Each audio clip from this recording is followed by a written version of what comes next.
Hola mis amigos, ¿cómo estás? We're just going to take a look about South Korea because a lot of people are thinking that South Korea is a rich country. You know, South Korea is also same as our country, the Philippines. There's a lot of squatter, maybe you don't know.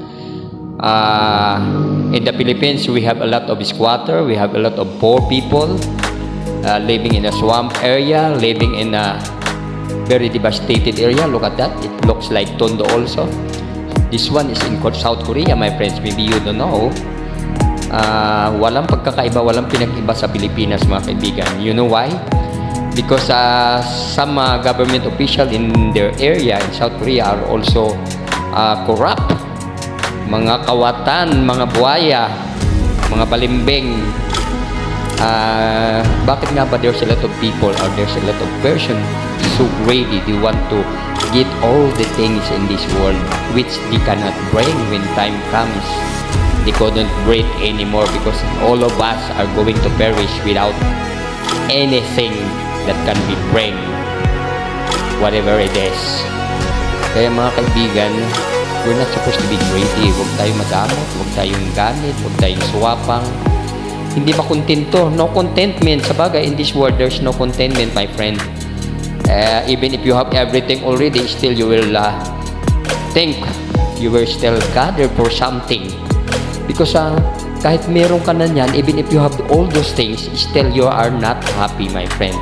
You will be happy for only how many days, but afterwards, problem again. Look at that. Look at this area. Look at those houses of people in South Korea. They are very poor. It looks like Tondo, Manila. Not only in Tondo, there are a lot of squatter also. So, di ba nakakaawa? While the other people, the government official, they are very rich. We are living in a palace, living in a luxury with many cars. But poor people, there's a lot of wilderness of their life. Look at that. Living in a box, living in a squatter area with lots of garbage. Ginagamit nila mga patapon. So, look at that. Parang Pilipinas, hindi po ba? Kapag gusto ko ng paalisin ng government, susunugin yung area na yan. Sasabihan, tatayuan ng magagandang building at kayo din ang titira, pero hindi naman can't afford for the high price sa mga bagong gawa na condominium. So, paano ka? Di kawawa.